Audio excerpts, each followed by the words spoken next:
Assalamualaikum warahmatullahi wabarakatuh. Waalaikumsalam warahmatullahi wabarakatuh. Bismillahirrahmanirrahim. Alhamdulillahi rabbil alamin. Wassalatu wassalamu ala ashrafil anbiya'i wal mursalin, Sayyidina wa maulana Muhammadin wa ala alihi wa sahbihi ajma'in, amma ba'du.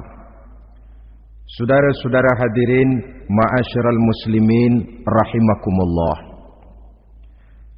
Salah satu dari rukun iman yang 6 mengajarkan kepada kita untuk beriman dengan adanya hari akhirat. Hari yang dimulai dengan kehancuran alam ini, yang dalam istilah kerennya disebut the last day of the world, di mana air laut tumpah ke darat, planet-planet bertabrakan, gunung meletus, bumi gempa, lalu semua yang bernama hidup mati.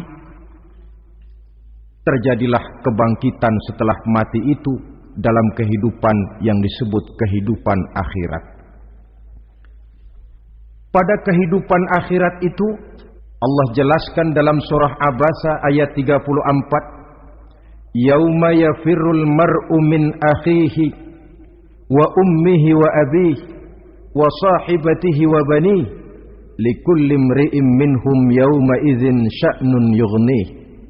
Hari di mana setiap orang akan lari dari saudaranya, dari ibunya dan bapaknya, dari istrinya dan anak-anaknya. Setiap orang pada hari itu disibukkan oleh persoalannya sendiri-sendiri. Sehingga sangat boleh jadi hari itu orang tua tidak lagi sempat memikirkan anaknya. Seorang suami tidak lagi sempat memikirkan istrinya. Seorang teman pun tidak akan sempat memikirkan teman. Tiap orang sibuk dengan persoalannya sendiri-sendiri untuk mempertanggungjawabkan kegiatan hidupnya ketika di dunia ini. Dalam keadaan semacam itu, di mana orang disibukkan dengan persoalannya masing-masing, ada 7 golongan manusia yang mereka tenang-tenang saja.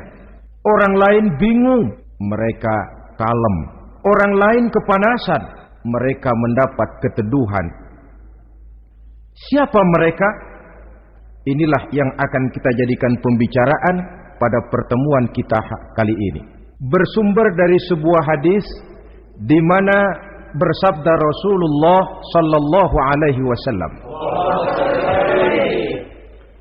sab'atun yuzilluhumullahu yawma la zilla illa zilluh. Ada 7 golongan manusia, kata beliau, yang di akhirat nanti akan langsung mendapat perlindungan dari Allah. Padahal hari itu tidak ada lagi perlindungan selain perlindungan Allah. Sehingga lantaran Allah langsung yang melindungi mereka, maka mereka tidak merasakan lagi kepanasan akhirat. Mereka tidak lagi merasakan kebingungan. Mereka tidak lagi disibukkan oleh persoalan, lantaran mereka langsung dilindungi oleh Allah Subhanahu wa ta'ala. Siapa gerangan yang 7 orang ini? Marilah kita lihat satu persatu dengan harapan mudah-mudahan kita termasuk salah satu di dalamnya. Amin ya rabbal alamin. Manusia pertama yang langsung mendapat perlindungan dari Allah, kata Nabi, imamun adil. Pemimpin yang adil. Siapa sih pemimpin itu? Dan apa artinya adil? Saudara hadirin, secara umum yang dinamakan adil ialah at-tawassut bainal amraini. Orang yang pandai mengambil sikap jalan tengah dari 2 persoalan yang dihadapinya. Biasanya tidak berat ke kiri, juga tidak berat ke kanan. Itu yang disebut adil. Orang yang tidak hanya sekedar bisa menuntut kewajiban dari seseorang, tapi juga bisa memberikan hak kepada orang itu juga disebut adil. Lalu pemimpin itu siapa? Setiap kita adalah pemimpin. Yang besar kecilnya kepemimpinan kita bergantung kepada apa yang kita pimpin. Dan sudah barang tentu bahwa setiap pemimpin akan dimintakan pertanggungan jawab dari apa yang dipimpinnya. Seorang pemimpin yang adil, dia menaungi orang-orang yang dipimpinnya dalam kehidupan di dunia ini. Pantas kalau di akhirat nanti Allah langsung menaungi mereka. Oleh karena itu, pemimpin merupakan suatu amanah. Jabatan, di samping dia merupakan amanah, juga merupakan nikmat. Dan nikmat itu akan bergantung kepada pandai atau tidak kita mensyukurinya. Beberapa contoh dalam sejarah bisa kita lihat. Seorang bernama Umar bin Abdul Aziz. Pada saat beliau secara aklamasi dipilih menjadi pemimpin, menjadi presiden, ucapan yang pertama keluar dari mulutnya, Inna lillahi wa inna ilaihi raji'un. Coba bayangkan ini. Dipilih jadi pemimpin, diangkat jadi presiden, bukan alhamdulillah, malah inna lillahi wa inna ilaihi raji'un.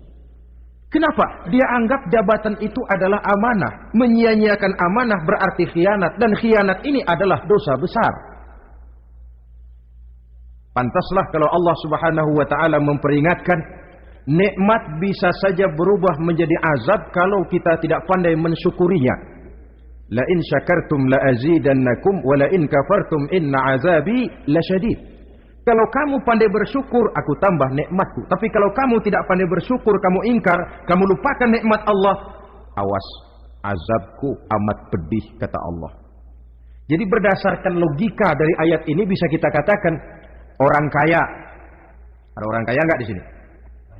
Ada orang kaya nggak? Yang kaya tolong dengerin. Orang kaya itu bisa masuk surga karena hartanya. Pun orang kaya banyak yang masuk neraka juga gara-gara hartanya. Tergantung syukur apa tidak syukur. Orang alim. Ada yang alim di sini? Tolong dengerin orang alim. Yang ustadz, yang kiai. Orang alim bisa saja masuk surga karena ilmunya. Dan orang alim pun bisa masuk neraka karena ilmunya. Pejabat. Ada pejabat? Pejabat itu bisa masuk surga karena jabatannya. Pun pejabat itu bisa masuk neraka karena jabatannya. Bergantung syukur apa tidak. Kalau ada orang kaya, hartanya didapat dari jalan yang halal, berusaha menurut yang disyariatkan oleh Allah. Lalu hartanya itu tidak cuma untuk ditumpuk 7 turunan, namun juga berfungsi sosial. Dia bantu pembangunan masjid, dia makmurkan majelis taklim, dia santuni yatim piatu. Orang kaya macam itu dengan hartanya, insya Allah bisa sampai ke surga. Tapi kalau ada orang kaya, hartanya didapat dari segala macam cara, asal harta tercapai segala cara halal. Perlu jilat atas, perlu injak bawah, perlu sikut kiri kanan. Setelah dapat harta lalu pelitnya 17 setan. Tidak mau zakat, infak, apatah lagi sedekah. Orang kaya macam itu dengan hartanya bisa masuk neraka. Na'udzubillah min. Ada orang alim. Dengan ilmunya dia bimbing umat. Dia katakan yang halal itu halal, yang haram itu haram. Dia katakan yang hak itu adalah hak, yang batil adalah batil. Dia tidak peduli apapun resikonya. Orang alim semacam itu dengan ilmunya bisa sampai ke surga. Tapi kalau ada orang alim, dengan ilmunya dia malah membodoh-bodohi orang yang memang sudah bodoh. Yang halal dibilang haram, yang haram dibikin remeng-remeng. Menjadi penjilat ke sana kemari. Orang alim semacam itu bisa masuk neraka karena ilmunya. Begitu juga pejabat, pemimpin. Kalau dengan jabatannya sebagai pemimpin dia berlaku adil, menaungi rakyatnya.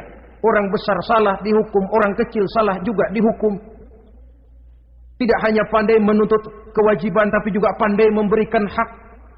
Pemimpin yang adil semacam ini mensyukuri nikmatnya jabatannya, dia bisa sampai ke surga karena jabatannya. Tapi kalau dengan jabatannya dia berlaku sewenang-wenang, yang besar salah didiamkan, yang kecil salah segera ditegakkan hukum. Hanya pandai menuntut kewajiban dari rakyatnya, tapi tidak pandai memberikan hak. Maka pemimpin semacam ini lantaran tidak pandai mensyukuri nikmat, bisa saja nikmat itu berubah menjadi azab. Oleh karena itu saudara-saudara, Pemimpin menaungi rakyat. Pantas kalau di akhirat nanti Allah langsung menaungi beliau. Siapa pemimpin? Ya kita. Bapak pemimpin di rumah tangganya. Ibu pemimpin bagi anak-anaknya. Pak Lurah memimpin di kelurahannya. Pak Camat memimpin di kecamatannya. Pemuda pemimpin bagi dirinya sendiri. Akan dimintakan pertanggungan jawab. Kalian para remaja yang hadir di sini memimpin dirimu sendiri. Kau akan ditanya, tanganmu kau lebih banyak gunakan buat apa? Kakimu lebih banyak kau bawa jalan kemana? Lidahmu lebih banyak membicarakan apa? Dan hari pertanggungan jawab nanti kalian jangan berharap akan ada saksi dari luar. Saksinya anggota badan kita sendiri. Dalam surah Yasin Allah jelaskan, Al-yawma nakhtimu ala afwahihim wa tukallimuna aydihim wa tashhadu arjuluhum bima kanu yaksibun. Ada kan di surah Yasin? Ayat berapa? Pokoknya Yasin dah. Daripada repot-repot pokoknya Yasin gitu aja biar urusan lancar. Al-yawma nakhtimu ala afwahihim. Pada hari itu kami kunci mulut mereka. Jadi tidak pandai lagi mulut ini bicara. Wa tukallimuna aydihim. Tangan-tangan mereka yang akan bicara kepada kami. Wa tashhadu arjuluhum. Kaki mereka akan memberikan kesaksian. Bima kanu yaksibun. Terhadap apa saja yang telah pernah mereka lakukan dalam kehidupan di dunia ini. Hari pertanggungan jawab. Oleh karena itu kalau kita memimpin diri sendiri, berlakulah adil kepada diri sendiri. Nah, lalu masalahnya memang kita mesti adil kepada siapa saja sih? Ada 3 hal pokok yang kita harus berlaku adil.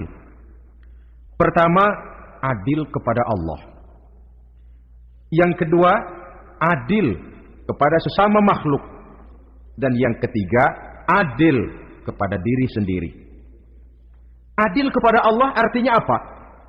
Mendahulukan hak Allah daripada kepentingan pribadi. Kalau sudah datang waktu sholat asar misalnya, walaupun sedang enaknya latihan voli, berhentilah dulu sebentar. Sholat kita adil kepada Allah. Adil kenapa? Dalam contohnya dengan sholat misalnya. Sholat itu kan sehari semalam 5 waktu yang wajib. Betul apa betul? 5 waktu. Nah sholat itu, kalau sholat bagus, taruhlah 7 menit. Kalau sholatnya itu kilat, 4 menit. Ada lagi yang kilat khusus. Nggak pakai perangko, 2 menit barangkali selesai. Taruhlah 5 menit kita ambil yang bagus. Kalau 5 waktu kali 5 menit, kan cuma 25 menit. Sementara Allah memberikan kita hidup ini 24 jam sehari semalam. Cuma 25 menit diminta untuk ibadah kepadanya. Tidak sanggupkah kita berlaku adil? 25 menit ini untuk menghadapmu ya Allah. Sementara engkau telah memberikan restannya 23 jam 35 menit untuk hidup. Dalam sehari semalam.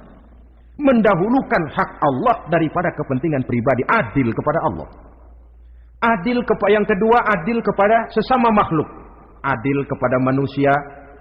Adil kepada binatang. Adil kepada alam. Yang kalau prinsip keadilan itu kita langgar akan membawa efek bagi diri kita juga. Manusia sekarang kan tidak adil kepada alam. Misalnya apa? Hutan ditebangi secara liar. Gunung-gunung menjadi gundul. Akibatnya ketika turun hujan terjadi erosi. Banjir melanda kemana-mana. Tanah longsor terjadi. Akibatnya terkena manusia juga kalau mereka sudah tidak menjaga keseimbangan alam ini. Adil kepada orang lain. Apakah itu namanya tetangga, teman, keluarga. Dan yang ketiga, adil kepada diri sendiri.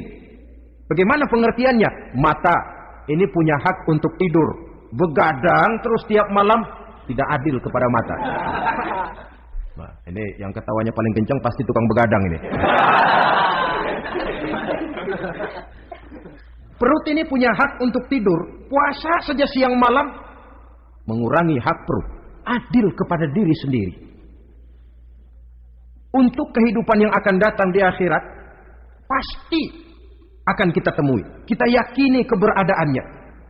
Yang oleh karena itu, kalau kebetulan kita ini adalah pemimpin, sekurang-kurangnya pemimpin bagi diri sendiri, marilah kita berusaha menjadi pemimpin yang adil. Supaya nanti di akhirat, Allah Subhanahu wa ta'ala memberikan perlindungan langsung kepada kita. Amin ya rabbal alamin. Ini yang pertama. Lalu yang kedua, orang yang akan langsung mendapat perlindungan dari Allah, syab nasha'a fi ibadatillah. Orang muda yang tekun beribadah kepada Allah. Anak muda yang rajin ibadah. Kenapa kok Nabi bilang anak muda, bukan orang tua? Apa orang tua yang rajin ibadah Allah enggak senang? Tentu Allah senang. Cuma Allah lebih senang lagi kalau ada anak muda yang rajin ibadah. Sebab apa? Kondisi psikologis.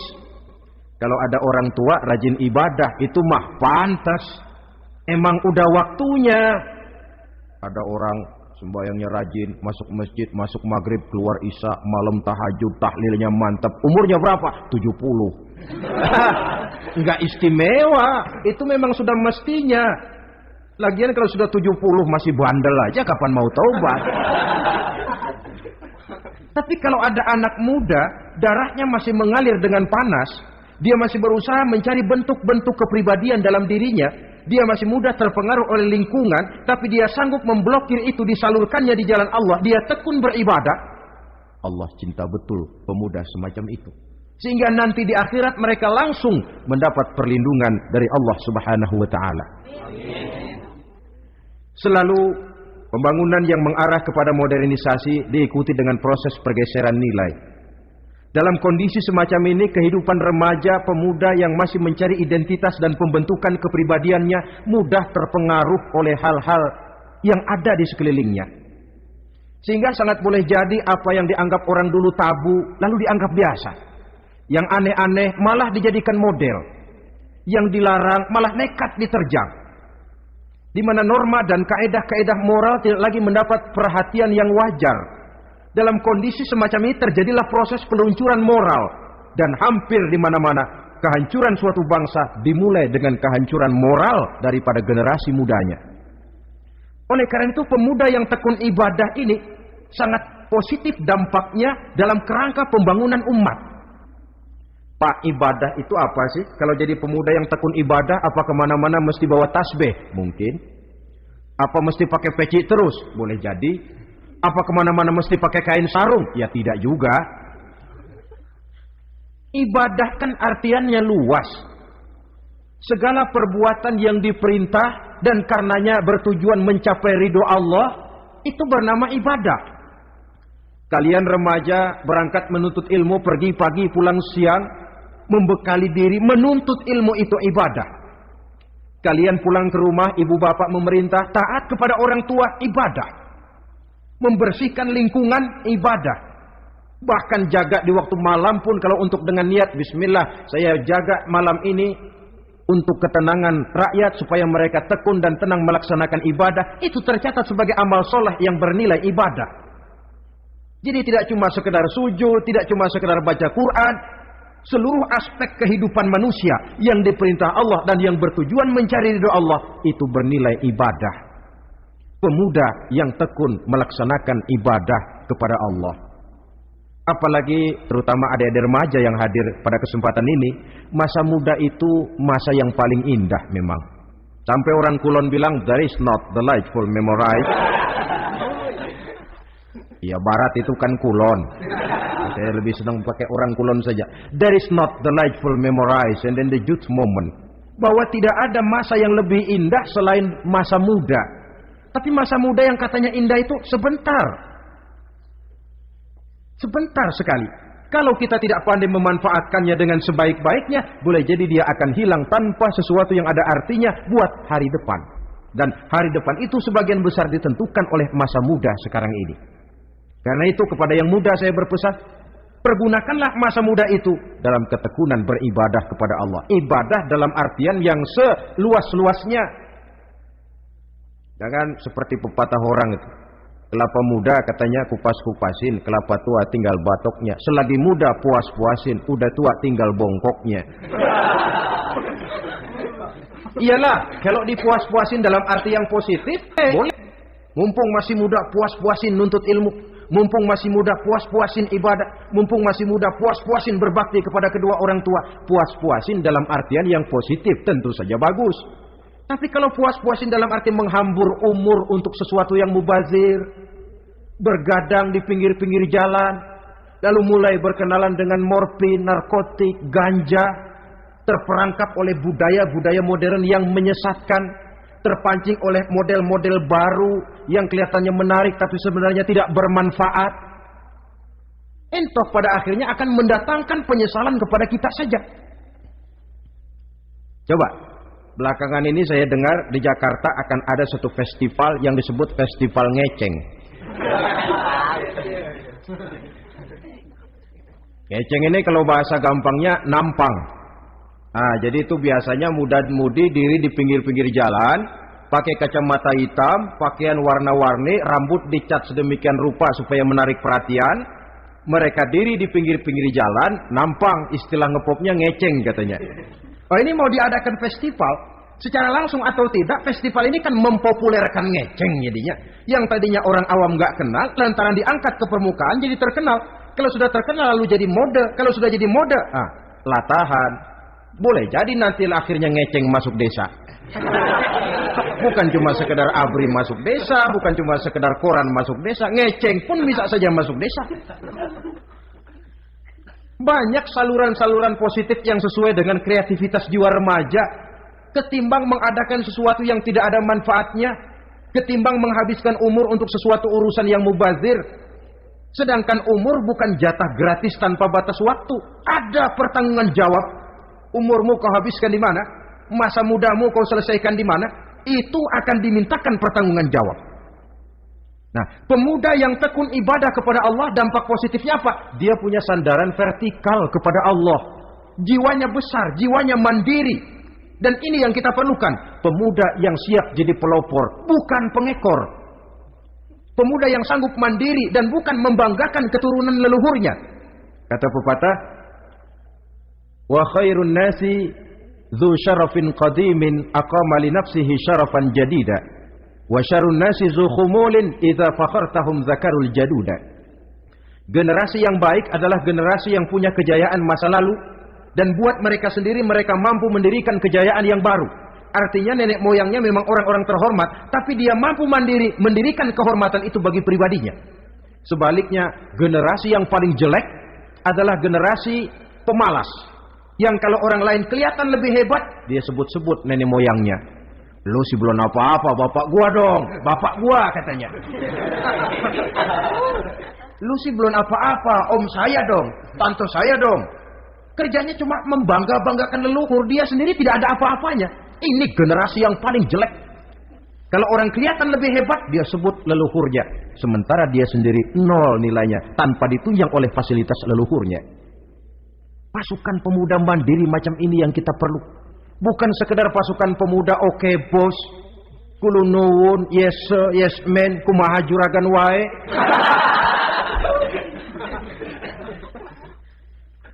Dan terus terang kita miskin dengan pemuda yang mandiri, yang punya kepribadian, yang berani berkata ya terhadap yang benar dan berani berkata tidak terhadap yang tidak benar. Dari mana ini didapat? Sandaran vertikal dalam bentuk ibadah kepada Allah akan memantapkan jiwa, membersihkan hati sehingga dia akan berfungsi seperti radar. Sandaran vertikalnya cuma kepada Allah. Inilah dampak positifnya. Karena itu tentu saja kita berharap sekurang-kurangnya pemuda-pemudi yang hadir pada kesempatan ini menjadilah pemuda-pemudi yang tekun beribadah kepada Allah. Amin. Amin. Nah, baiklah ya, itu tadi yang kedua. Kita lanjutkan sekarang yang ketiga, orang yang akan langsung mendapat perlindungan dari Allah. Kata Nabi, rajulun qalbuhu mu'allaqun bil masjid. Seseorang yang hatinya selalu terpaut kepada masjid. Apa arti terpaut kepada masjid ini? Apa orang yang gak pernah keluar-keluar dari masjid? Tentu saja bukan. Apa gunanya di dalam masjid terus kalau kerjanya cuma tidur doang? Maksud terpaut kepada masjid ini, hatinya selalu berpikir bagaimana memakmurkan masjid. Jasadnya boleh saja ada di kantor, boleh saja ada di pasar, boleh ada di sawah, boleh ada di ladang. Tetapi hasil daripada usahanya dia lalu berpikir bagaimana memakmurkan masjid. Sebab apa? Masjid merupakan center of activity, pusat daripada kegiatan umat. Kalau kita lihat fungsi masjid di zaman Rasul, Di masjid beliau berdakwah, di masjid beliau mengatur negara, di masjid beliau mengadakan perundingan, di masjid beliau bermusyawarah dengan para sahabat. Pusat daripada kegiatan umat. Dan memakmurkan masjid ini dasarnya tidak lain karena iman kepada Allah. Prinsipnya bagaimana kita menghidupkan masjid dan bukan mencari hidup di masjid. Kalau sudah prinsipnya dibalik, bukan menghidupkan masjid tetapi mencari hidup di masjid, saya khawatir masjid akan ambruk. Nyatanya kadang-kadang masjid kita ini fungsinya belum maksimal. Kadang-kadang ada kok masjid yang bukanya cuma seminggu sekali. Jumat pagi jam 9 masjid buka, Jumat jam 2 tutup, buka-buka lagi Jumat depan. Seminggu sekali. Kelemahan lainnya manajemen masjid, terus terang sajalah kita bicara. Kadang-kadang pengelolaannya ketua masjid bapaknya, khotib mantunya, sekretaris ponakannya, imam Bilal cucunya. Kagak ada orang lainnya. Ya kalau bagus kepengurusannya tidak apalah. Tapi kadang-kadang kelemahannya ialah bagaimana menciptakan manajemen masjid yang baik sehingga masjid bisa berfungsi sebagaimana fungsinya di zaman Rasulullah sallallahu alaihi wasallam. Apalagi belakangan ini ada kecenderungan yang membuat kita optimis, gembira. Remaja, pemuda, pemudi mulai gemar datang ke masjid. Berkumpul membentuk remaja masjid, remaja musola, mengadakan kegiatan majelis taklim yang mingguan, yang bulanan, aksi sosial, yang semuanya bermuara dari kehidupan masjid. Sesuatu yang menggembirakan. Dan sudah sepatutnya para pengelola masjid membuka pintu untuk bisa mengatur masjid menurut manajemen yang diharapkan oleh umat. Karena bagaimanapun di masjid dua jalur komunikasi, bahasa kerennya two-way traffic communication, itu bisa kita laksanakan. Yaitu hablum minallah wa hablum minan nas. Berhubungan kepada Allah dan berhubungan kepada sesama manusia bisa terlaksana di masjid. Berhubungan dengan Allah jelas saja lewat sholat misalnya. Berhubungan dengan sesama manusia jelas saja lewat musyawarah, lewat majelis taklim, lewat kegiatan-kegiatan yang mensyiarkan agama. Dan begitu selanjutnya. Saudara hadirin yang saya hormati, memakmurkan masjid sebagai rumah Allah. Sebab dalam hadis kursi Allah katakan, "Inna buyuti fil ardi al-masajid wa inna zuwari fiha ummaruha." Rumahku di permukaan bumi adalah masjid-masjid kata Allah. Dan orang-orang yang memakmurkan masjid, orang yang datang ke masjid adalah tetamuku. Kalau Allah memerintahkan kita menghormati tamu, tentu Allah lebih tahu bagaimana menghormati tamunya sendiri. Allah mengajarkan kita, hormatilah tamumu. Sekarang kita yang menjadi tamunya Allah dengan datang ke masjid, dengan memakmurkan masjid, Allah lebih tahu menghormati tamunya. Ini yang ketiga. Yang keempat, hadirin, orang yang langsung mendapat perlindungan dari Allah itu rajulani tahabba fillahi ijtama'a alaihi wa tafarraqa alaihi. Dua orang yang menjalin persaudaraan, yang bertemu dan berpisah karena Allah. Bersaudara karena Allah. Bukan karena orang punya pangkat tinggi lalu kita temani, bukan karena orang kaya lalu kita dekati, tetapi karena Allah. Kau di jalan Allah, mari kau saudara saya. Kau keluar dari jalan Allah, maaf sajalah, bawalah dirimu sendiri, saya akan membawa diri saya. Lebih baik sendiri daripada berteman jahat. Berdua memang lebih baik daripada sendiri, tapi sendiri lebih baik daripada berteman jahat. Maksudnya apa ini? Sederhana dalam benci, sederhana dalam cinta. Ukurannya Allah. Al-Quran mengisyaratkan, wa asa an tuhibbu syai'an wa huwa syarrul lakum. Wa asa an takrahu syai'an wa huwa khairul lakum. Sangat boleh jadi kata Allah kamu menyenangi sesuatu padahal akibatnya tidak baik bagi kamu. Dan sangat boleh jadi kamu membenci sesuatu padahal akibatnya baik bagi kamu. Nah, mari kita lihat. Kalau orang bersaudara cuma karena temannya itu punya pangkat tinggi, saya yakin kalau temannya pensiun, persaudaraannya akan selesai sampai di situ. Kalau kita mencari teman cuma karena dia kaya, satu saat dia jatuh bangkrut, jatuh miskin, persaudaraan akan selesai sampai di situ. Tapi kalau karena Allah yang bisa memisahkan kita apabila orang sudah keluar dari jalur yang diridhoi oleh Allah Subhanahu wa taala. Oleh karena itu kepada semua hadirin, mari menjalin persaudaraan dalam bentuk ideal yang diajarkan oleh Islam, nilai persaudaraan yang diikat oleh akidah. Kalaupun harus benci, bencilah sederhana, tidak habis-habisan ngebenci orang. Kalaupun harus cinta, cintalah sederhana. Boleh jadi yang hari ini kita benci bukan main, besok kita senangi. Mungkin yang hari ini kita cintai mati-matian, besok sudah berubah menjadi yang kita benci. Sederhana saja, tidak usah berlebih-lebihan. Kalau nilai persaudaraan yang diajarkan ini bisa kita wujudkan, persaudaraan yang diikat dengan nilai akidah, maka dari persaudaraan semacam itu, insya Allah kita bisa berbuat banyak untuk kepentingan diri, keluarga, masyarakat kita pada umumnya. Ini kelompok yang keempat.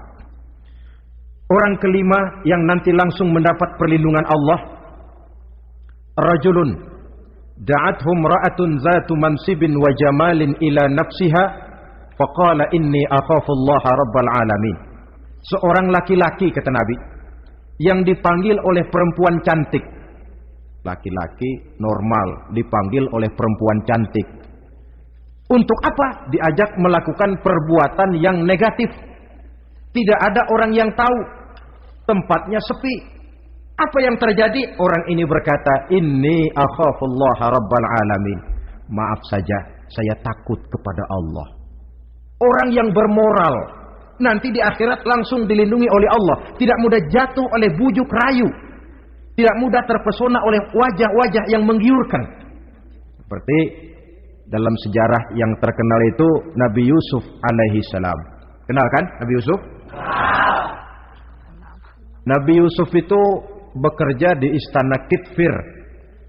Kitfir ini punya istri namanya Zulaikha, orangnya cantik. Diam-diam Zulaikha ini rupanya naksir sama Yusuf. Satu hari suaminya tidak ada di rumah, pintu dikunci-kunciin. Setelah pintu semua terkunci, dia panggil Nabi Yusuf, "Hai Talak, Yusuf, sini." Kata Yusuf, "Mau ngapain?" "Pokoknya sini." "Iya, mau ngapain?" "Iya, kayak orang-orang, ngapain sih?" Sebenarnya ini Zulaikha senang kepada Yusuf, Yusuf pun demikian. Walaqad hammat bihi wa hamma biha. Zulaikha menyenangi Yusuf, Yusuf pun menyenangi Zulaikha. Tapi apa? Walaula an ra'a burhana rabbih. Andai kata Yusuf tidak melihat peringatan Tuhannya, letter S. Yusuf, ini bukan pekarangan ente, dilarang parkir di sini. Sehingga walaupun tidak ada yang tahu, tidak ada yang melihat, Nabi Yusuf selamat dari bujuk rayu Zulaikha. Mempertahankan nilai-nilai moral di tengah kemajuan zaman memang merupakan pekerjaan yang tidak ringan. Merupakan pekerjaan yang sangat berat. Akan ada saja cobaan, akan ada saja gangguan yang kita temui di sepanjang perjalanan hidup ini. Tapi sebaliknya, kalau orang sudah tidak lagi menjunjung moral yang tinggi, lalu hidup menurut selera sendiri-sendiri, ya kita lihatlah lahirnya kebudayaan kumpul kebo yang diawali dengan free sex yang mengarah kepada Samenleven alias hidup bersama tanpa nikah. Memang sebabnya boleh jadi macam-macam. Mungkin karena broken home, nggak merasa diperhatikan di rumah, ibu bapak sibuk, lalu anak mencari kesibukan sendiri. Mungkin karena tekanan ekonomi dalam kehidupan miskin, lalu ada yang menawarkan kerjaan, tidak taunya malah dilemparkan ke lembah hitam.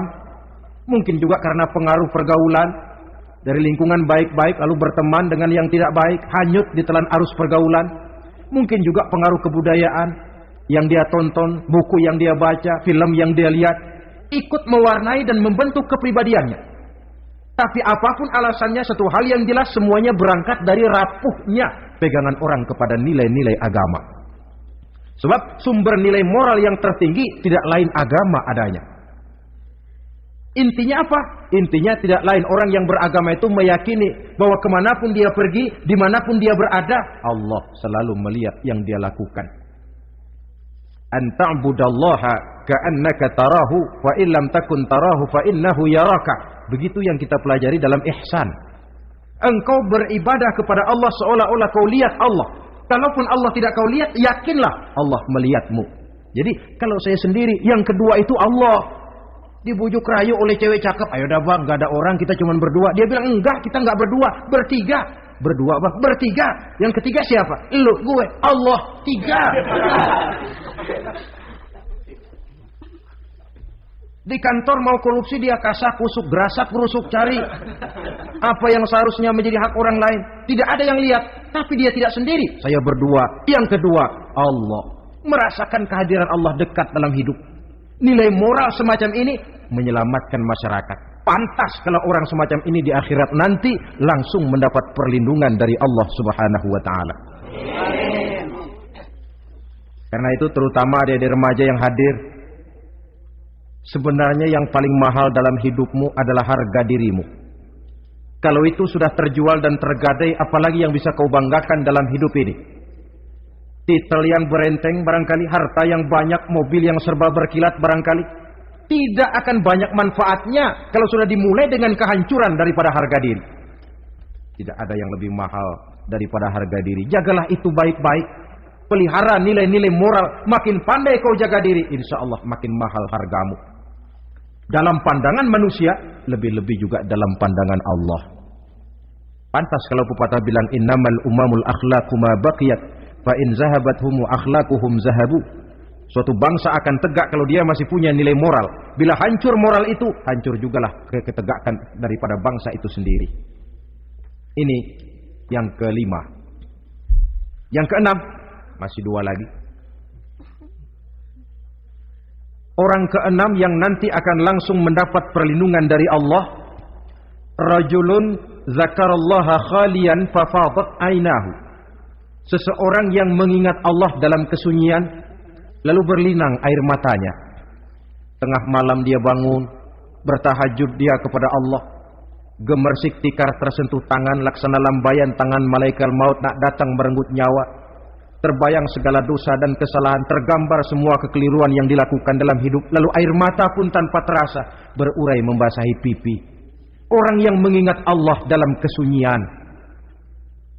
Saudara, tidak ada orangnya itu yang tidak punya dosa. Coba saya mau tanya, yang kumpul di sini ada nggak orangnya yang nggak punya dosa? Tidak ada. Dan memang orang yang baik itu bukan orang yang tidak punya dosa, sebab tidak ada orang yang tidak punya dosa. Orang yang baik adalah orang yang apabila dia melakukan dosa, dia segera sadar, dijadikannya itu sebagai pelajaran untuk tidak diulanginya lagi pada masa yang akan datang. Dengan kata lain, mengingat Allah dalam kesunyian itu artinya bertaubat. Ini kan anak muda sekarang nih, kalau diajak bicara taubat, taubat mah urusan 70 ke atas, Pak. Kita ini masih lama. Padahal masalah taubat bukan masalah tua. Masalah taubat adalah masalah dosa, dan masalah dosa adalah masalah manusia sejak dia akil balik sampai dengan kehidupannya yang sekarang. Sengaja atau tidak, besar atau kecil, ringan atau berat, tiap kita mesti mempunyai yang namanya dosa. Allah Maha penerima taubat sepanjang nafas belum sampai di kerongkongan. Jikalau nafas sudah sampai di tenggorokan, baru kita mau melaksanakan yang namanya taubat. Kasihlah itu. Para ulama mengatakan, la saghair ma'al istimrar wala kabair ma'al istighfar. Tidak ada dosa kecil kalau ditumpuk terus, dan tidak ada dosa besar kalau diikuti dengan istighfar, permohonan ampun kepada Allah. Jadi jangan menganggap ini dosa kecil, ini dosa kecil, ditumpuk-tumpuk lah jadi gede juga. Tidak ada dosa yang kecil kalau dikerjakan terus-menerus, dan tidak ada dosa yang besar kalau diiringi dengan istighfar.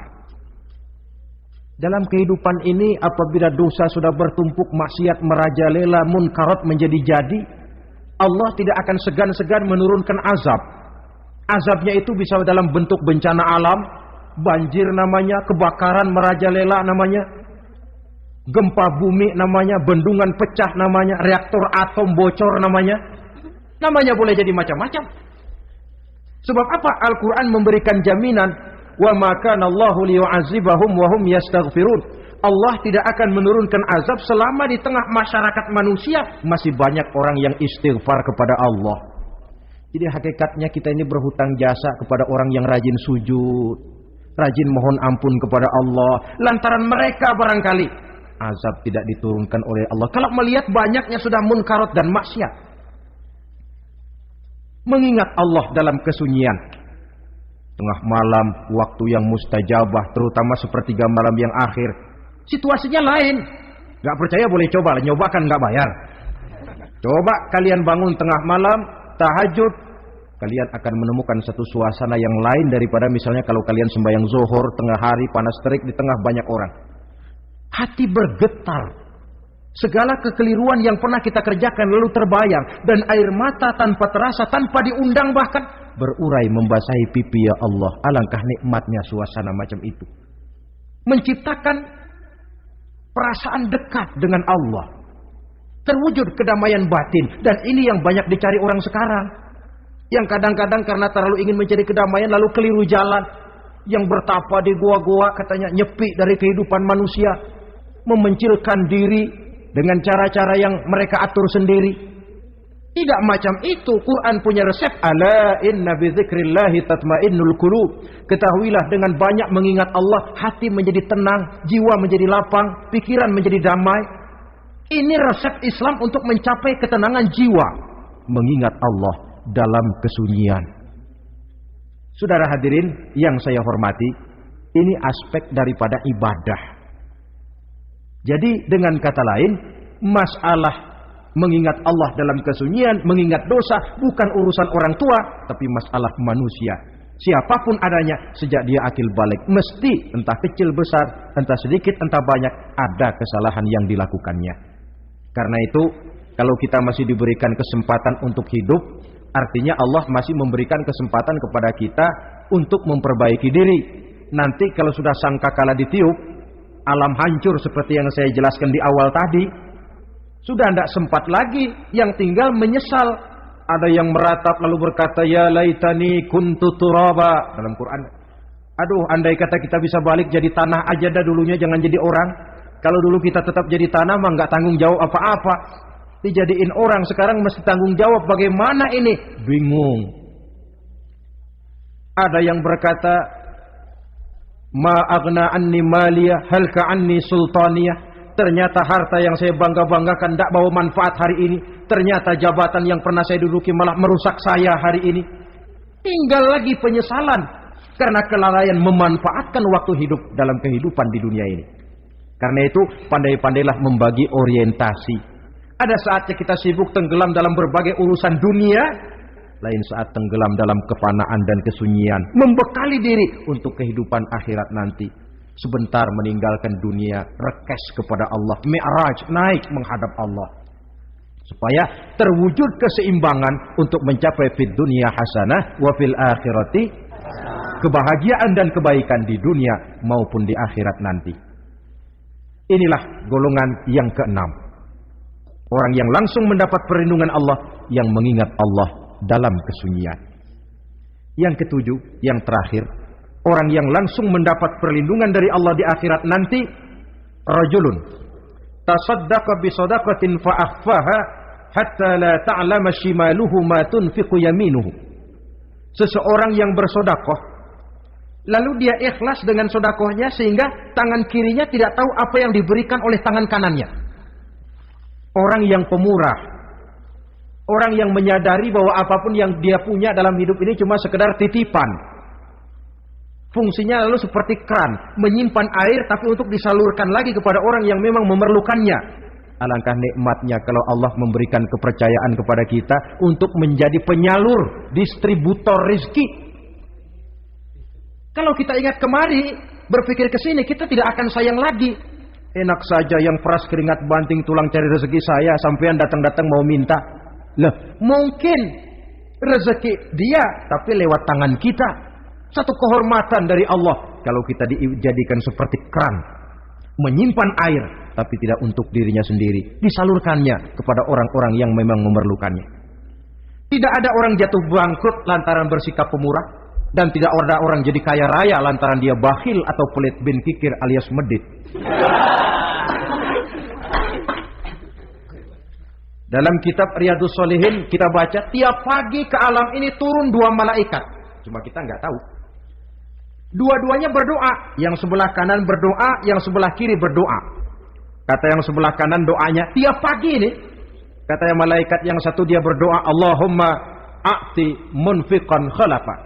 Ya Allah, kepada orang-orang yang suka infak, kepada orang-orang yang suka memberi, kepada orang-orang yang pemurah, gantilah mereka dengan yang lebih baik dari apa yang telah mereka berikan. Lalu malaikat yang satu berdoa, Allahumma a'ti mumsikan talafa.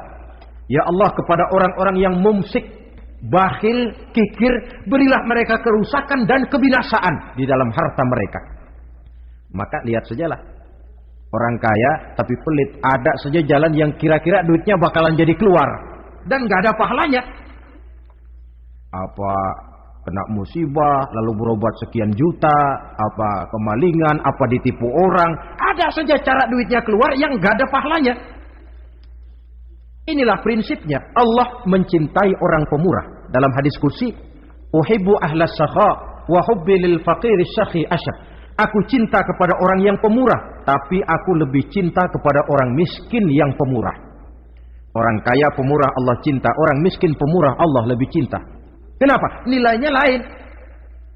Orang kaya sedekah 500, orang miskin sedekah 500, sama 500-nya, tapi saya yakin pahalanya lebih besar buat si miskin. Kenapa? Buat orang kaya 500 apa artinya? Sekelebatan. Buat si miskin 500 dia mesti peras keringat banting tulang, tapi dia berani memberi seperti beraninya orang kaya. Nilai ini yang dilihat oleh Allah. Islam mengakui hak milik pribadi, tapi harus berfungsi sosial. Di dalam harta yang kita miliki itu ada haknya masjid, ada haknya yatim, ada haknya madrasah. Dan Allah Subhanahu wa ta'ala bisa, saya katakan di awal tadi, merubah nikmat menjadi azab kalau kita tidak pandai mensyukurinya. Bersyukur kalau diberikan harta artinya mempergunakan harta itu sesuai dengan kehendak yang memberinya. Allah memberikan harta kepada kita. Apa yang Allah kehendaki? Supaya harta itu berfungsi sosial. Milik pribadi silahkan, tapi berfungsi sosial dalam kehidupan. Kita terus terang saja, umat Islam ini bukan tidak punya potensi, tapi tidak pandai menginventarisir potensi. Apa tidak ada orang Islam yang kaya? Banyak. Yang belum banyak yang mau berbuat atas nama dan untuk kepentingan agamanya. Kalau buat pribadinya, berani bukan main. Itulah yang sering diungkapkan orang, pembangunan pesantren terlunta, ya, asrama yatim piatu tidak terurus. Ada orang membangun masjid, meletakkan batu pertama sekaligus jadi batu terakhir. Setelah itu la yamutu wa la yahya, mau dibilang hidup tidak kelihatan geraknya, mau dibilang mati pun tidak ketahuan kuburannya. Kurangnya kesadaran akan arti amanah dan titipan dari Allah. Lahirlah Korun-Korun abad 20. Kalian tahu sejarah Korun? Saking kayanya Korun, kunci gudang hartanya itu saja onta yang bawa. Itu baru kunci itu. Onta yang bawa. Ketika orang tanya, "Anna laka hadza ya Korun?" Hartamu begini banyak, dari mana kau dapat Korun? Ya saya usaha, tidak ada hubungannya sama Tuhan katanya. Apa yang terjadi? Lantaran kekurang ajarannya melupakan nikmat. Korun dan seluruh harta bendanya ditenggelamkan Allah oleh gempa bumi. Makanya orang sekarang kalau dia macul ketemu harta, apa katanya? Gue dapat harta karun. Peninggalan si Korun itu barangkali dahulunya. Saudara-saudara, oleh karena itu, kalau kita oleh Allah diberikan amanah berupa harta, pandailah bersyukur dan jadilah orang yang ikhlas dalam bersedekah. Nah, inilah pertemuan kita pada kali ini. Walaupun singkat, mudah-mudahan sekali lagi kita termasuk salah satu di antara 7 golongan yang di akhirat nanti langsung mendapat perlindungan dari Allah. Amin. Terima kasih banyak atas segala perhatian. Mohon maaf atas segala kekurangan. Usikum wa nafsi bitaqwallah. Wassalamualaikum warahmatullahi wabarakatuh. Waalaikumsalam warahmatullahi wabarakatuh.